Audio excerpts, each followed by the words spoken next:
Welcome to the first episode of the Sharp Best Ball Show. I am your host, Todd Burrows, at Best Ball NFL on Twitter, and today we are joined by Hayden Winks of Underdog Fantasy, and we will be discussing some of his recent work, especially his article on how to adapt to the changes in ADP trends from 2022 to current ADP.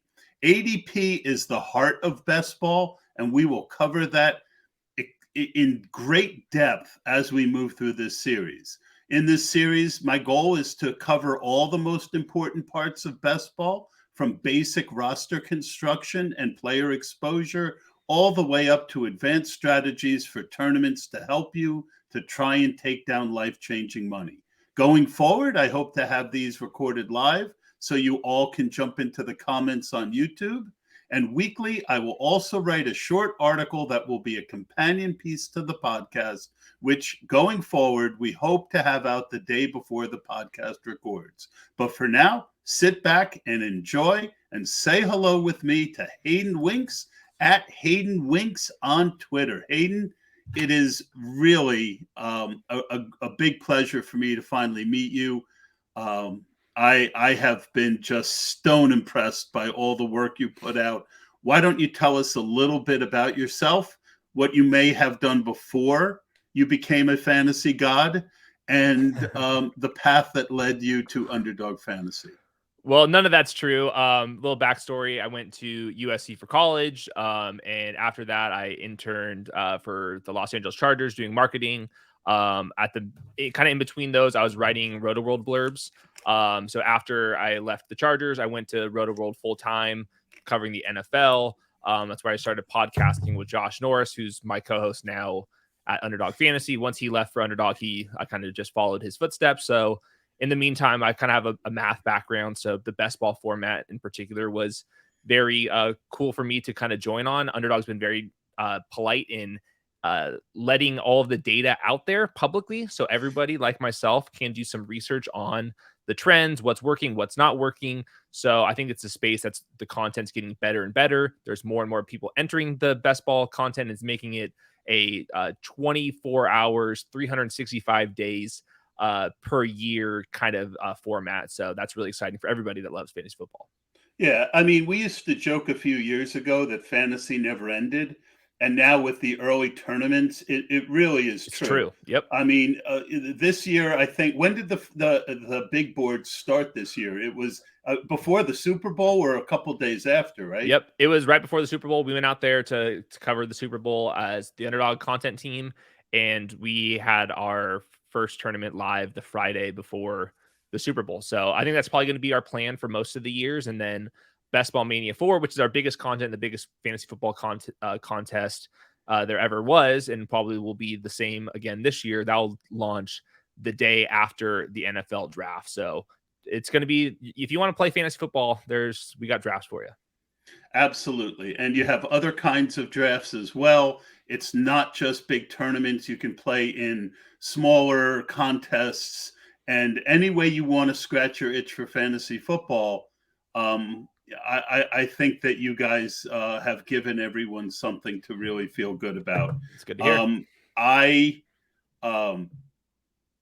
Underdog has seen tremendous growth. You obviously have real best ball chops, as anyone who reads your stuff can see. How much do you wish the rules were different so that you could actually play and test out your theories? Well, there's some workarounds. We have employee-only tournaments and contests, so the employees are still able to draft only against each other. Correct. As which is like kissing your sister. I mean, let's face it. Yes, but at the same time, the amount of employees that I have now continues to get bigger and bigger. So the amount of drafts I'm able to do actually does pan out. But I also watch all the content out there for draft streams. I pay attention to the draft boards. I'm always looking at the ADP pages. So even though I don't probably play as much as all of the biggest experts, I feel like I have my pulse right there just because I'm literally looking at this stuff like basically every single day. And can you play best ball on other sites? Nope. I can't play anything. The only thing I can play is Underdog formats against employees, and so you'll never see my name in the lobby. Yeah, that's how it is.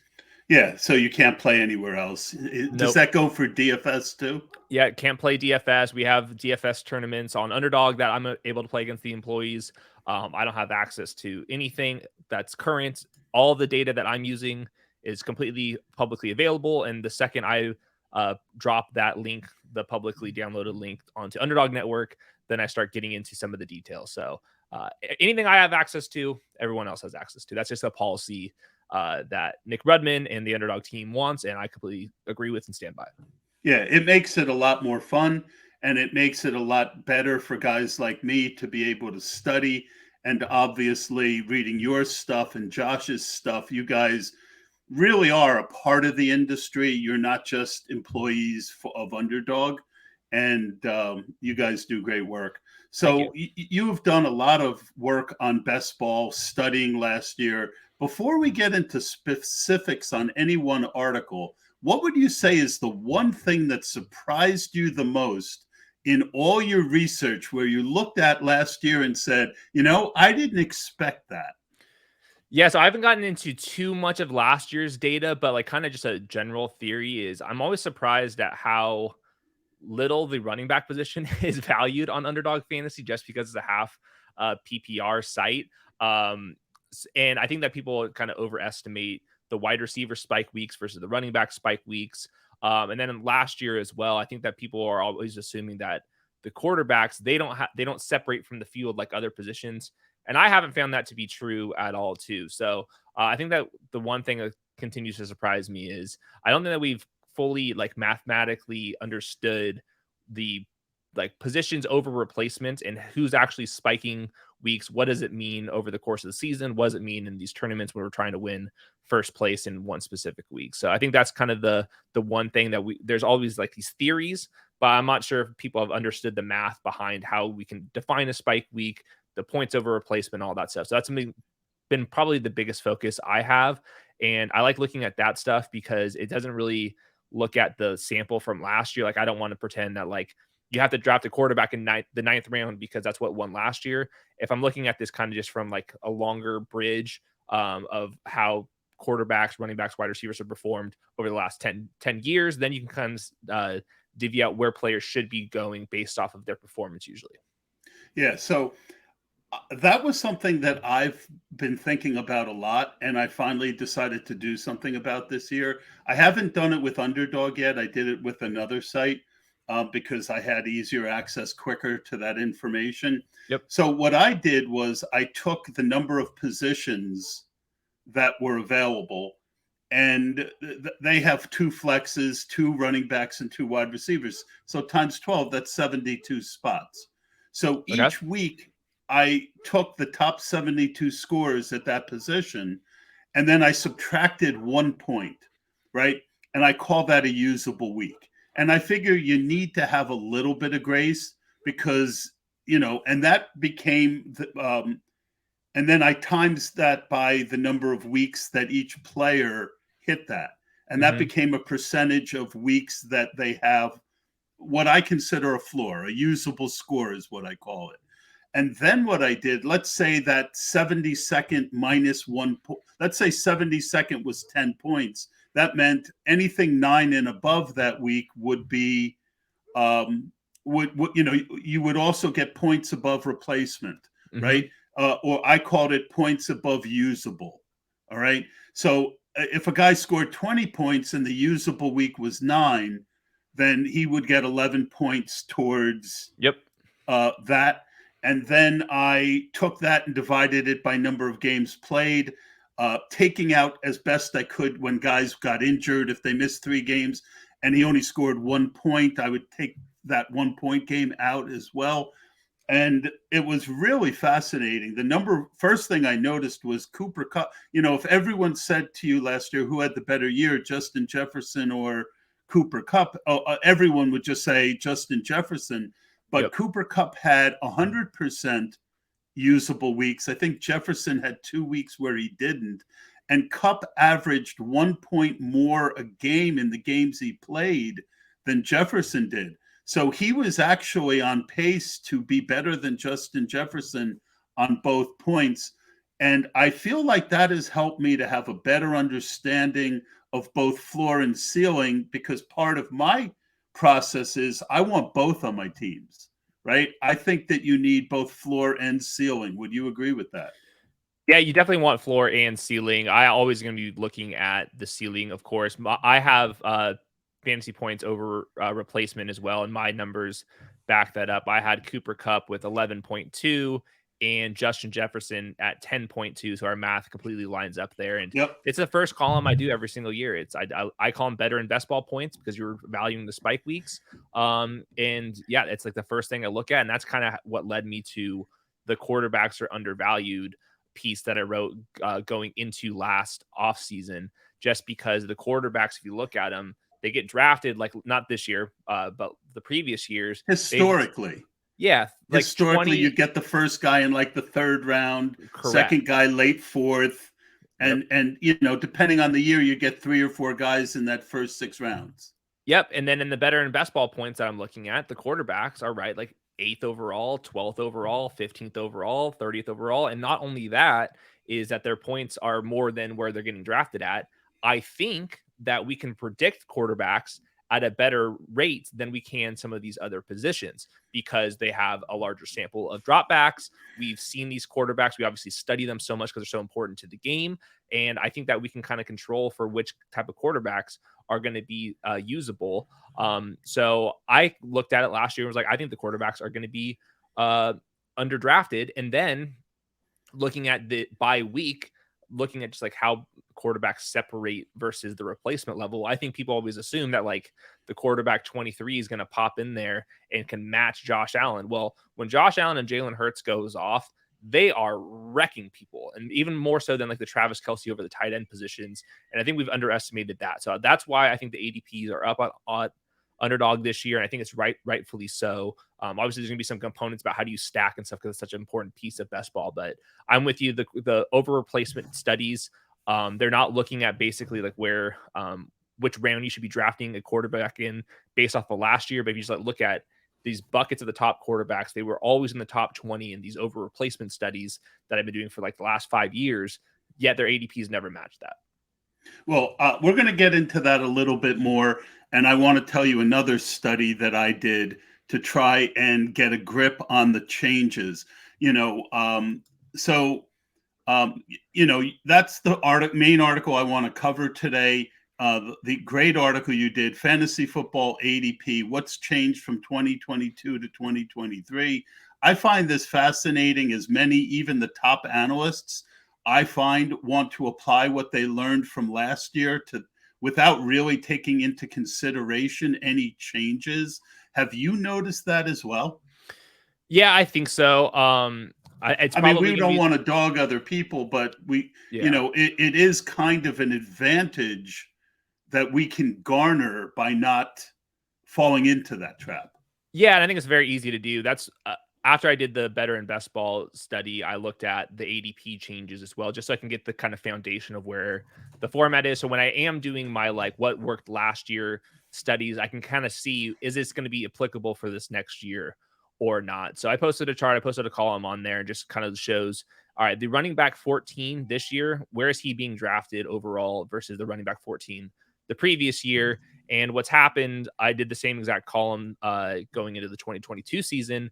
And every single year I've been doing this, the wide receivers get priced up and the running backs get cheaper and cheaper. And I think that there's some context around this, why that is in this year because of the running back position, which I'm sure we'll get into. But I'm with you. Obviously, what worked last year doesn't necessarily mean it's going to work this next year, especially if the prices change, because that's like basically half the battle.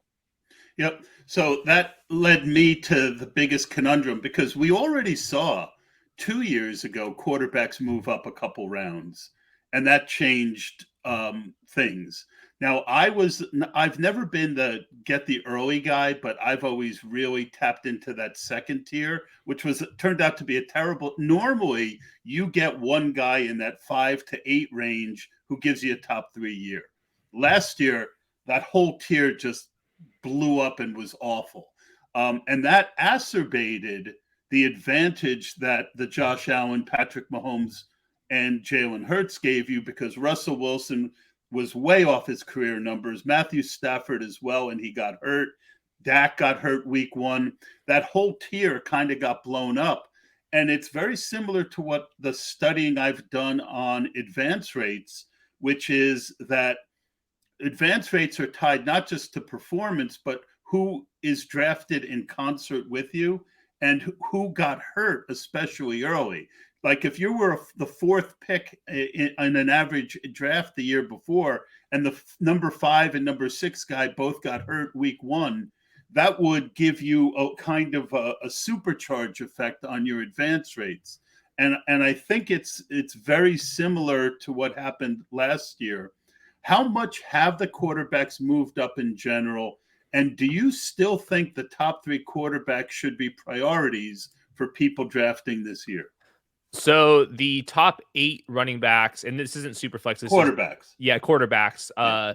They were drafted on average 22 spots earlier this year than the previous year. And this was coming using data from February 27th. Since then, the quarterbacks slid back a little bit. So I would say especially the second tier. The first guys haven't slid back as much.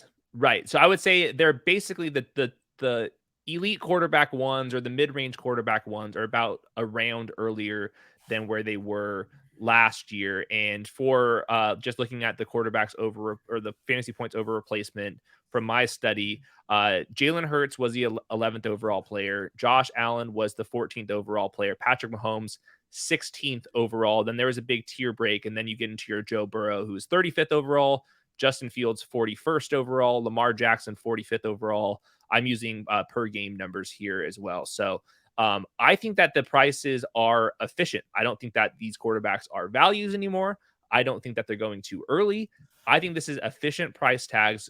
Just looking at this from 1,000 feet up in the air. Obviously, that's not exactly what we're trying to plan for. We still have to stack correctly. How does your Jalen Hurts and your AJ Brown line up? I don't want necessarily Josh Allen unless I have Steph Diggs. There's a lot of things like that we have to kind of fall into order before I can say this is a good pick or not a good pick. But just looking at it, if we weren't trying to game plan for best ball tournaments, I think that these price tags are fair. This is about the right value. I don't think that Jalen Hurts should be a top 8 overall player, but I think that him in the second round is definitely appropriate. Yeah, and I don't disagree. And I want to show you something that I did. Let's see here. Will it let me do that? Eddie, can you add that? There we go. And can you make it big? So can you see this? Yep. All right. So what I did was I took, and this is by round, and I normalized it for injury. So you can see in 22, 19.8 was the average score from a guy in the first round that didn't get hurt. 21, it was 18.9. And then you see a big drop off to round 2. And it's kind of flat in round 3 and round 4. So to me, this, and you can take this off. And then you look over here with quarterbacks, and you see tier 1 points per game, tier 2 points per game, and you could take that off now, Eddie. And what I was trying to do was I wanted to see, because ultimately winning comes down to, if you take a quarterback in the second round, what are you going to get in the, like I've taken a lot of Dak Prescott and Deshaun Watson this year. Right. Because I see them as the second tier guys, especially since they dropped around since the early draft. Now you got 5-6 round difference between them and the top 3. And I feel I gain a big advantage if one of them should pop a top 3 year. Mm-hmm. Right. Yep. But what did you think about that as far as, in other words, really the points per round and the points per tier at quarterback, I think is an efficient way to try and get a sense of how we should attack these changes. Yeah, so like looking at last year, there was I had 6 players that had over 10 points per game over the replacement at their position, and this includes the flex spot as well. It was Cooper Kupp, Austin Eckler, Christian McCaffrey, Derrick Henry, Josh Jacobs, Justin Jefferson, and then Devontae Adams was right there as well. I don't think any quarterbacks are going to touch those guys. So that's the reason why the non-quarterbacks go in the first round, because we're trying to find the next year's version of these Correct. type of players, because when you include the flex spot, like the replacement level drops a lot further down the list, because Justin Jefferson's 13-point week, which is nothing special on Justin Jefferson standards, he's still going to be in your lineup because the replacement level spot is around 10 points in half PPR. It's a little bit, if Josh Allen gets you 18 points, which is about the same difference as that, the quarterback 12 on the week is probably going to beat that score. So at the same time, though, is those top end quarterbacks have been so consistently getting those usable weeks up there, and they still have 1 week samples where they can go off. I think that they can compete with this next tier of players. Like last year, for example, Saquon Barkley, Steph Diggs, Travis Kelce, Nick Chubb, Brees Hall, AJ Brown, CeeDee Lamb. I think that the elite level quarterbacks could match those players no problem, and especially quarterbacks are not going to get as injured as often. I think that they're a little bit more predictable as well. Yeah, and in big tournaments, it does come down to me. I'm underweight on the big three right now, but every lineup that I have with them, I pretty much get a stack, right? Like You Mahomes, I've have to. taken when he drops, and you can get Kelsey because you just can't trust, and more study needs to be done. I think people overstack teams. Mm. And I think that I've seen research in the past where if you could take the first target and the third best guy, but taking the quarterback, the first and the second guy, you think there's this big advantage, and often it isn't, because if those top like T. Higgins and Jamar Chase. I was going to say, I think it depends on the price tags, because in that, I agree with you. Taking Jamar Chase and T. Higgins, if you have to spend a top 5 pick on Jamar Chase and then a top 25 pick or a top 30 pick on T. Higgins, the chance that both of them bink in this first and third round in a single week are relatively lower. If Jamar Chase has that monster week, T. Higgins is probably not going to beat the entire third round of players. So I think that I agree with you. But I do think that Tyler Boyd, or if the number 2 receiver, let's use, I'm drawing a blank. Like, let's say, Well, let's use the Vikings, right? Perfect If example. they go out and they take they get Jackson and Jigba, Okay. right, in the draft, and he's a 6th rounder. Yeah, I would consider it, but I wouldn't love it. But if they take an Addison or a Zay Flowers in the A little 10th later. round, Yeah. then I definitely wouldn't mind taking all 3. Yes. And also the quarterback And is the not, quarterback's much it's later. cheaper. So I always like to tie in my tight end with my quarterback when I can, just because so much of the production for tight ends, when they are going to have a usable week, it's because of that touchdown, not necessarily because their yards and their touch or the receptions, because they don't have as many on the raw numbers. And obviously touchdowns are correlated exactly to the quarterback spot. So like the Vikings currently set up, I think it's okay to go Justin Jefferson, TJ Hawkinson, and then Kirk Cousins, even though it's the top 3 players at their positions. But I'm with you, going Jamar Chase, Joe Burrow, and T. Higgins in rounds 1, 2, 3. To me, that is overdoing it. So I think, I think Even 1, 3, 4. correct. And Even 1, 3, if because Burrow sometimes drops, and yes, you can, in the beginning you were seeing him at that 2, 3 turn, yeah. and I've been able to take a couple shares in the early 4th. Yes, and I think that also going it's 2 wide receiver spots. I think it's easier for let's say like Jamar Chase goes, or let's use the Justin Jefferson. Justin Jefferson can have a insane wide receiver week, be the number 1 wide receiver. You must have him to win the best ball championship. And TJ Hawkinson, all he has to do to become that level player is only 80 yards and a touchdown. It's easier for him to kind of separate from the tight ends, rather than T. Higgins as the wide receiver 2. He still has to get 150 yards and 2 touchdowns to be that difference maker. And there's just, if you look at it, there's just not enough yards and touchdowns to go around these offenses. So I And always I like, forgot Hawkinson when I did my example, so that was a bad example no, on it's my totally part. fine. I just think that wide receiver versus wide receiver and tight end, you can start making the upside cases happen in the wide receiver tight end build, just because the like replacement level is lower for that second option. Yeah. And also, historically, we've seen offenses that overachieve one year regress the next, and you can't count on it. But you certainly are paying top dollar for those 3 offenses, and I think it is always worth. Again, a guy like me, I'm going to do 150 or 100 teams in in the BBM4. If I do 100 teams, I don't want, I want to take a lot of shots at finding the next Eagles, right? Okay. I want to find, like the Browns, another example. Deshaun Watson looked terrible last year, but he had 2 years of rust to kick off. They've upgraded his weapons. They're a lot cheaper than other people. I mean, that's an offense that could, next year we could see Deshaun Watson in the third. We could see Amari Cooper in the second, and we could see one of his other receivers in the fourth, fifth round. Mm-hmm. I think you need to take shots at that.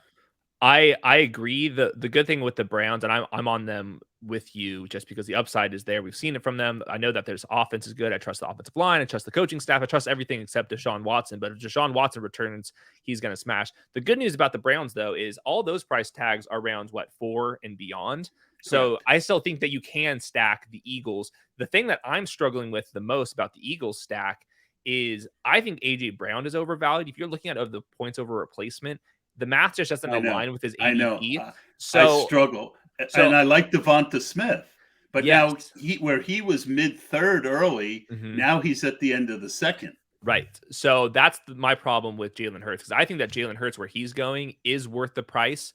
But I think AJ Brown is a little bit overdrafted. So I think that when I am going to be drafting Jalen Hurts, I think I'm going to be drafting Jalen Hurts and then going out of my way to find Devonta Smith. Hopefully he's there in the third round. And if not, I'm going to have to find Dallas at his price tag. So Correct. I think that's the important discussion is when are you drafting the top quarterbacks? Just because I have a good value does not necessarily mean that they're good best ball picks, because you have to stack and correlate correctly. So that makes the Travis Kelce, Patrick Mahomes dynamic a little bit easier or harder to navigate.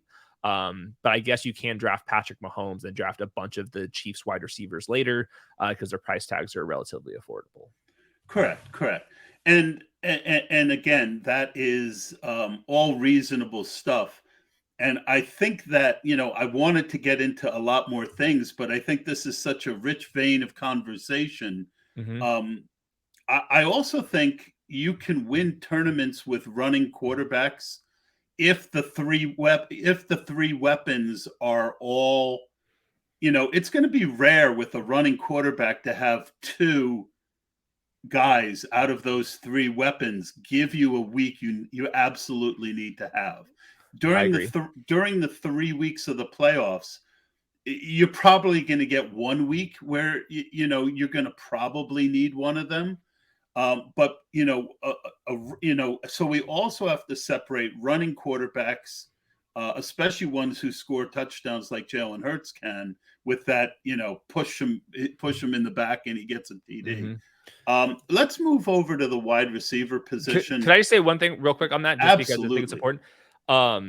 I'm looking at it the other way sometimes too, where if I'm drafting an elite wide receiver and the quarterback is a running base quarterback, let's use AJ Brown, Jalen Hurts, for example, the days that AJ Brown is the guy that you need and you're passing over Jalen Hurts in the second round. Well, if AJ Brown has 150 yards and 2 touchdowns, and we already know that Jalen Hurts is going to run around, Jalen Hurts is going to be a top 2, top 3 quarterback Absolutely. On that week. So that's one of the things I'm kind of struggling with is I see AJ Brown picked and they skip over Jalen Hurts. So I'm like, well, if AJ Brown's the guy you need, what are the odds that Jalen Hurts isn't also going off? Obviously, there's some scenarios where that does happen, but I'm looking at it kind of the inverse on where the running quarterbacks are. And then the second part is the running quarterbacks are so valuable and they get priced up and everyone's so focused on stacking.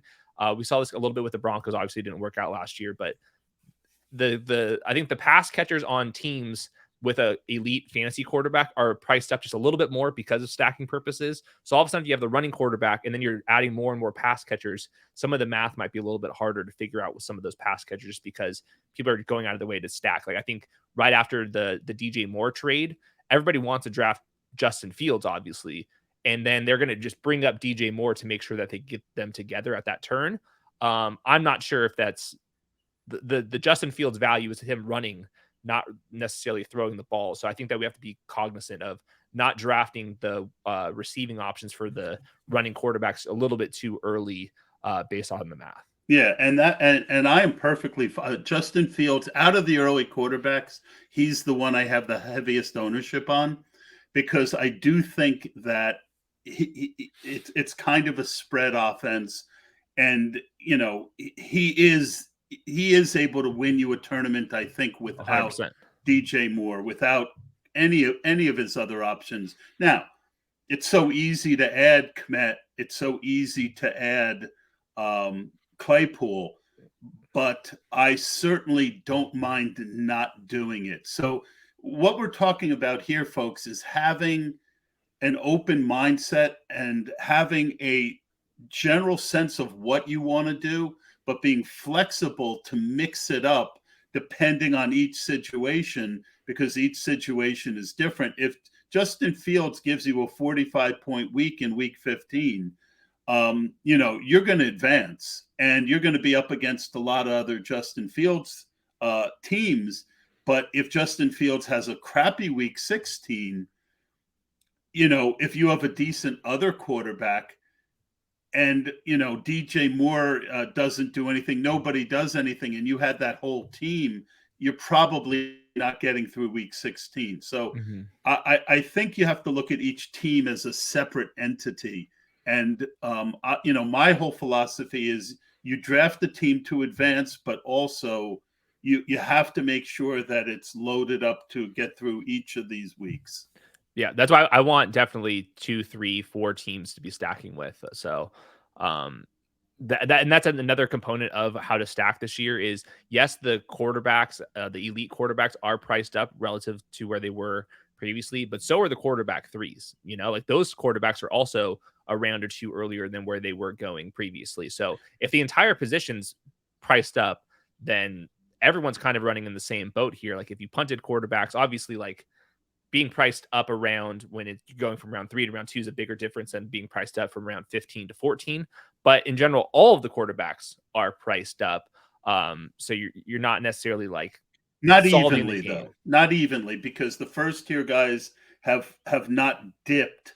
And I think part of the reason the first tier guys haven't dipped is I don't love anyone in that, kind of once you get past like pick 14, 15, I find it pretty flat up to, kind of the mid third round. There's nobody where I say, oh, wow, this is, this guy really does. I think we end up forcing people into this, like Garrett Wilson. I love Garrett Wilson, but it's hard not to think that he's being drafted at a ceiling. And there's a lot of guys like that, which makes the quarterbacks more intriguing to take because I don't feel like I'm missing out on anybody. Mm-hmm. Yeah, no, I think it's. I agree that 15th to the early part of the third round, I think is pretty good. And I think that's a big advantage of like getting the first overall pick this year. Like I love the Justin Jefferson teams, and I love those running backs at the 2-3 turn right now because running back prices are down. I think you can get a lot of those running backs who have like running back 1 overall in their range of outcomes, like Brees Hall, Nick Chubb, even with Kareem Hunt Especially gone. in half PPR, yeah. Yeah, like that range to me is very, very, very clean. So I'm with you. The counterpoint is that there's running back value everywhere. Yeah. And so let's get into wide receiver. Last year's wide receiver, last 2 years, about midway through 2020, wide receivers just, kind of got like a comet, right? They just started rocketing up everyone wanted them. And, running back does tend to be the forgotten position, allowing for value at the position throughout the draft. In your article, you mentioned you think running backs will move up as we get closer. Any thoughts on what you think is the optimal way to attack running back this year? And has it changed much since the big board started? As when I first started, I was getting Tajay Spears, Roshan Johnson, and Israel Abanikanda whenever I wanted them, Yeah. right? Those days are over. So I'm not finding as much value at running back late. What are your thoughts on how to play running back and wide receiver? So early in like the big board, maybe the first couple weeks or first month or two of Best Ball Mania 4, I think there's definitely a bias in the people that are currently drafting and setting these ADPs. These are a lot of these people that come from like RotoViz or Establish the Run, who are very wide receiver focused, and they're going to be punting running backs in particular. Then later on in August, you get other types of drafters coming in. They're more likely to draft some running backs. So I think that's I call it tourist season. yes. So those the running back prices I think are inevitably going to go up. More importantly, like you said, that with all those rookies, is there's so much uncertainty at the running back position. There's going to be a couple of guys that just like go into the perfect landing spot, and their price tags are going to go way up. There's some veteran running backs that have that are going to get cut, and they're going to get finding new homes, like Joe Mixon, Dalvin Cook, some of these types, these running backs in the draft. They're going to find landing spots, and their draft stock is going to go up. So I think it's going to be very clear to us which running backs those are right after the NFL draft. But for this year in particular, the big thing is all of the top 5, top 10 running backs for the last half decade, they're all now like 27, 28, 29 years old, the Derrick Henry types. And we're not drafting them where they once were, obviously, and for right reasons. But I do want to warn people that just because that they're going to go and not be as productive does not necessarily mean that the entire NFL wide, their rushing production is going to fall off of a cliff. We're just going to find people that have not done that production, that haven't had that production in the NFL before. They're just going to absorb a lot of that. We're just not going to see rushing yards dip by 25% just because Derrick Henry isn't the same Derrick Henry. Somebody else is going to come in there and absorb some of those rushing yards. And that's why I think that people zoom in a little bit or critique the what worked last year a little bit too much, because we can look at this like what happens over the last 10 years, not at like in round 8, round 9, but just how much rushing production is there going to be. And when we start doing projections for these players, it's going to go to somewhere. So I think that right now the best way to approach it is I'm going to be drafting more running backs in general, because I think the entire position is undervalued. And I think that can start in round 1, 2, 3. Or like you said, there's some players like the Alexander Madison types. I still think like Roschon Johnson and those types, some of these guys are going to be absolute massive wins. And if the wide receiver position is more expensive than ever, I don't want to be drafting as many wide receivers as we were 3 years ago. There's diminishing returns to that, especially if the price tags are going up a little bit. So for me, one of the things, and it might seem backwards, but at the end of drafts, being able to get usable players is very important. And there's always going to be some positions where there's just nobody you like late.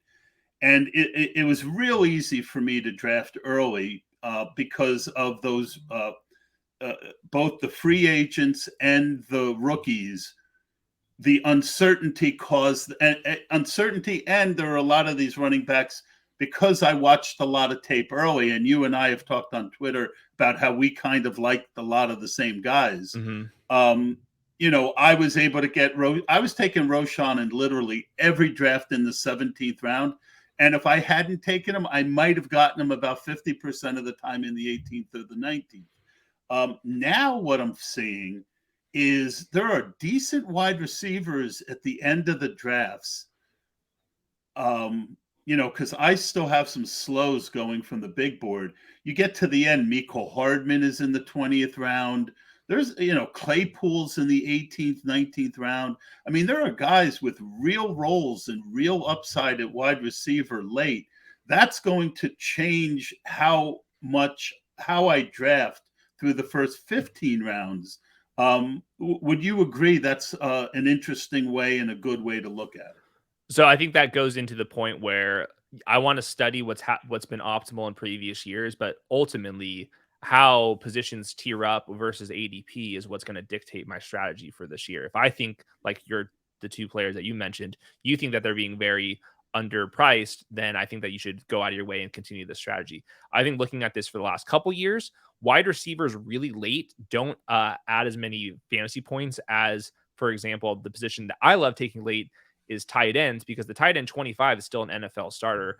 Once we get into like the wide receiver 100, now we're talking about players that aren't even going to be in the starting lineup, especially in the red zones for their own NFL team. So historically, the tight end position is the one that's adding a little bit more points to your best ball lineups, especially because your tight end 1 is so volatile compared to your wide receivers and running backs that it doesn't take that much for your tight end 1 that you drafted to only have 6 points. And all of a sudden this tight end 3 that you drafted in round 19, he just happens to score a touchdown, and all of a sudden he's in your lineup. So how I usually attack it is I think that the tight end positions are the ones undervalued. I think part of the reason is because we stress so much as a fantasy community about these wide receivers. I think it's going to be harder and harder to find that breakout wide receiver because everybody is obsessed with the position so much. And there's so much buzz around all these wide receivers that I think it's going to be harder to find late round wide receivers as we continue to do this. And tight end position, that's the one that I want to be taking late just because I'll play that touchdown variance. And I think like the tight end 25, that's a full-time player in the NFL. The wide receiver 100 in that same round, he's only going to be a rotational player. Yeah, and that's going to change once we transform from the early best ball where there's 20 rounds Yep. to regular best ball where there's 18. Yeah. That changes the dynamic a lot. But my point was more, I'm surprised that I'm seeing at least wide receivers I want to take late where I haven't for 2 years. But I agree with you. I've got over 40% right now, Jelani Woods, and I'm pretty close with Isaiah Likely. My predication is always to find talented guys, and I worry less about them being blocked or, the uncertainty is why they're going so late, right? If we knew Isaiah Likely was a starter and they were going to run 2 tight ends a lot, he wouldn't be going as late as he is. Jelani Woods, if we knew that he was going to take that talent and cash it in, he'd be going 10th, 11th round, right? The uncertainty is what's allowing these talented guys to go late. I was taking a lot of Gesicki before his landing spot, which kind of dampened me a little. But what I was doing, I was big on Darren Waller before the trade because he was going like 8th, 9th round. Mm-hmm. And I was taking a Freiermuth or a Dulcich, guys who I feel have the upside to be top 4 or 5 guys in Njoku. And then I was hitting 2 tight ends late in a 20 round format. Yeah, no, I like that a lot. I basically just punt the position. That's just kind of my stance. It's so hard to find tight ends who really separate at the position. And if you're going to be betting against like a good way, like for the late round tight end strategy to pay off this year, Travis Kelce misses 5 games or just misses week 17. And all of a sudden, everybody in that entire tier, in the late round tier, way up. You're not going to get that from the running backs or wide receivers because there's so many people. There's so many like running backs and wide receivers contributing to those like high end tight end weeks. So I think it's much easier for the late round tight end strategy to pay off. Travis Kelce has a down year. He regresses a little bit. He ages a little bit. He gets injured a little bit. And all of a sudden you're not chasing those massive ceilings because nobody else really has access to those. So I'm always on team late round tight end, especially this year. We're getting so many rookie tight ends. Obviously, rookie tight ends don't normally contribute to fantasy, but I think later on the season when we're playing in these best ball tournaments, their odds of getting in the end zone are a little bit higher. And I've been running the models for this draft class, and 3 of the top 15 prospects in my model since 2005 are in this draft class. So I think there's a chance that these guys. I think you like Mayer more than I do. Yeah, I'm just watching him now, and I can see why he's just not a crazy athlete. But they use him like he's Gronk. He doesn't move like Gronk, but they use him in motion. They split him out. They get him in the advantageous matchups. So I can see why an NFL team's gonna like him. I think Kincaid's got a chance. Darnell Washington, and he can block. He'll be on the field really well. So yeah, I think it's a bet against the elite tight ends. And I would just rather have the running backs kind of going where the elite tight ends are, or the quarterbacks who are going where the elite tight ends are. And I would rather just hope and pray Gerald Everett scores, Tyler Higbee scores, Noah Fant breaks out eventually, one of these rookie tight ends, or just I'm finding the correlation. I'm finding like I want to draft the quarterback who scores the most points and then find the correlation at the tight end position afterwards because that's they don't contribute as much. So I'd rather control the destiny of the correlation based off of drafting the quarterback early and not drafting the tight end early and then having to draft the quarterback afterwards, if that makes sense. Yeah, I think that is a very, very reasonable take. With volume, I think you want some of the early tight ends, but just like quarterback, Travis Kelce got supercharged last year because the second tier tight ends completely failed. Mhm. Waller got hurt, Andrews got hurt, Pitts sucked and then got hurt. So, you get that double bonus, right? Because there were these other teams in your leagues that used draft capital on the early tight ends that failed. It all the more made Travis Kelce teams, rocket ships. Mhm. And then no one really became the next guy. So it was a perfect storm for Travis Kelce. And at going into his age 34 season, I don't want to count on that. Yeah. I'm not a big Travis Kelce drafter right now. I'm doing it a little more because Mahomes is starting to fall a little. Yeah, and this is just like one metric, but going back over the fantasy points over replacement, comparing Travis Kelce's scores to the tight end 12 versus like the Justin Jefferson scores, which is the wide receiver 36 plus the flex position. Travis Kelce was still the 13th overall player last year. He goes off in the actual NFL playoffs because they have to use him more and they drop back so much more often in those. But in the regular season, not quite as dominant. I'm not talking shit on Travis Kelce. Obviously, he's so good. But I think there's a little bit of red flags. And I think people it's easier just to tell yourself that Travis Kelce laps the field at tight end, which is a bad position, more than Justin Jefferson does at his position. But none of the math that I've ever run has bared any truth with that. I love that. I think that is fabulous. I like just for giggles. I like Laporta, and Mm-hmm. I think Kincaid. Yep. Those are the rookies that. But Kincaid's ADP has really kind of gone up. So I find again, I know what Isaiah Likely can do, and going into his second year, one thing I think that I missed as a player earlier, and that I've trying to adjust to, is the chance that someone ahead of someone gets hurt, right? Isaiah Likely is very unlikely to hurt me because he's talented and he's going to catch 40, 50 passes. He's going to get some touchdowns. I don't think he's going to hurt me, but if Mark Andrews does get hurt, Isaiah Likely could be the guy that you need to have. So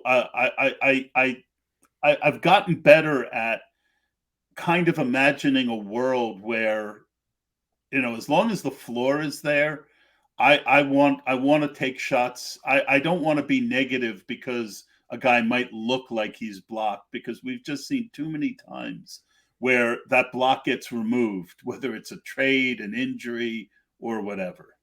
Yeah, I think that's a path. And I think after the NFL draft, there'll be a couple of veterans who we don't think are all that sexy, that they didn't add anybody and they're just going to be on the field. Like the CJ Uzoma types, yes, they're never going to be top 20 guys, but all you're hoping for is a couple spike weeks based off of their touchdowns. And there's going to be some players, maybe like Hayden Hurst is an example of that, where, yeah, they're not going to win you any crazy money here, but them at your tight end 3 versus like adding your 9th wide receiver. I just think the math works in the favor of some of these like late tight end picks. That's awesome. All right. Well, I think I told you I didn't think we'd get to too many things outside of your ADP article, but I at least want to give you a shot to hit the ball on uniqueness. Mm-hmm. You mentioned uniqueness to me. What does that mean, and what would you like to get across to people about uniqueness? Well, it's harder to get unique in best ball versus in DFS because the players in the top 150 in ADP are being drafted 100% of the time. Nobody in DFS is drafted 100% of the time. So you have to find other ways to do it. And it's much harder to do so. So one of the ways, obviously, is the players that are drafted like 190th to 200th overall in ADP.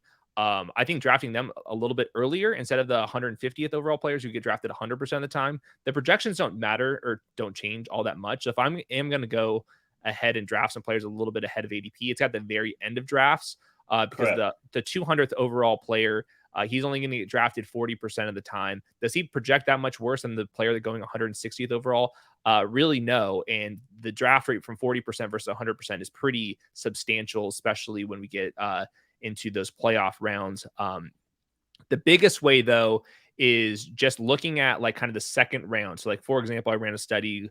Austin Eckler was being drafted like 12th overall in 2021. The players right next to him in ADP, Steph Diggs, Aaron Jones, Jonathan Taylor, Nick Chubb, because they were drafted right next to each other, the percent chance that they were going to be on the same exact team were much higher than if you would have reached on a second round player that would have like an 18th overall. Like the 12th overall player and the 18th overall player in ADP, they're not on the same team all that often. It drops from like 14% down to being paired like 5% of the That's time. that supercharge effect that I talk about, because Correct. they always go together in pairs. If a couple pairs blow up Yep. in a bad way, it really helps the guys who didn't. Yes. So, like in this example that I had from 2021, it was Joe Mixon and Austin Eckler who were being drafted like 12th overall and 19th overall. Well, both of those players absolutely smashed, but the odds that they were drafted together were much lower. So, I think that's one way to kind of look at this. There's some kind of weird ones where, like you have like going quarterback and around like 8 and 9, like right next to each other, like going back to back. A lot of people draft a quarterback and then wait. They don't double tap. So if there are quarterbacks together That in was my ADP, strategy last year, and the second tier completely died. right? But I was really taking a lot of, yeah, I love that. Yeah, it's just like a weird thing. Like, there's no reason for that necessarily to be the case. But if you're just looking at how could two teams stack together, going quarterback in like rounds 9, 10, they're just paired a little bit less than like a quarterback in the third round and the 12th round would. I love that, especially I would say, you know how I talked about I don't see guys once you get to like 16 or 17, I don't see a big difference in the quality of the player to maybe 33, 34. I don't have those guys projected that far apart. Mm-hmm. So to your point, why not take a guy who's 28th, or 30th, and take him at the 2-3 turn with Justin Jefferson and Yep. give you something really unique. Mm-hmm. You're not giving up much to be different. Yep. Another little weird thing I found was like the rounds 1, 2, wide receivers are paired with other wide receivers at a higher rate because there's more people that are doing zero RB teams. So like if you draft a wide receiver in round 1, the wide receiver that's like lines up in that kind of draft board ratio, the wide receiver that's sitting there is going to be drafted with that wide receiver more so than the running back right next to it. And then even more so if you go wide receiver, if then you go running back, there's no person out there that goes wide receiver, and then all of a sudden wants to turn to running backs like that. You're either in the running backs matter category or you're in the zero RB category. So that's one way to get unique is just go like wide receiver, then flip the build entirely and then think like a robust RB guy. And you're not going to see like the third round running backs paired with the wide receivers just because the type of people that drafted those wide receiver starts aren't drafting them. And then even beyond that, the types of running backs that the zero RB drafters draft look like one version, and it's pass catching backs. Kenny Gainwell is like a perfect example of this. I have so much Kenny Gainwell. Right. He's my third high out of players who've been in the league before. He's my most owned running back right now. Interesting. Yeah, but the zero RB drafters draft the same type of players. Correct. And you can find some weird angles of drafting, like, let's say Dwayne McBride, who caught, I think, like 2 or 3 passes in his entire college career. I think it was 5. Yeah. The zero RB drafters are not going to click Dwayne McBride. They're going to go find Zach Evans or one of these guys that's a little bit smaller that might be able to catch some passes. So, and obviously this is like galaxy brain stuff. I love it. And I wish we had more time to like really dive into it, but I really should get us out of here. Hayden, at Hayden Winks on Twitter. As you can see, why I feel so strongly about him and his talent and the unique way he does it. Give him a follow, and he is going to help you to kind of. I'll just say this: as someone who thinks of himself pretty highly as a best ball player, I'm glad you can't play. And I think that's the best compliment I can give you. Thank you so much for joining us. And I do think that you made some great points about uniqueness and how the stylistic approach is another way that you can get a little unique. Does that sum it up well? Yep, I completely agree with that. Yeah, thanks for the kind words. I will say, this year the offerings that we'll have at Underdog won't be the exact same as last year, which will kind of shape what worked last year. We're gonna have to adjust the strategies in tiny, tiny ways. More offerings this year from Underdog, so be on the lookout. We'll start releasing them throughout the summer and stuff. But one of our goals, I think that you guys will appreciate this, is not to just roll out the same exact product every year. There's so many people talking about best ball at this point. We don't want the conversation to get stale. So be on the lookout for different types of games. We'll start releasing all of that stuff throughout the summer. But glad to talk to you. Glad that Sharp Football is getting more involved in the best ball space. Love all your work. All right, that's going to do it, folks. I want to again thank my guest, Hayden Winks, for joining us. And next week, we'll be joined by TJ Hernandez of 4for4 Fantasy. We're going to be discussing some of the basics of best ball, roster construction, player exposure, and how to pick contests. We'll see you next week.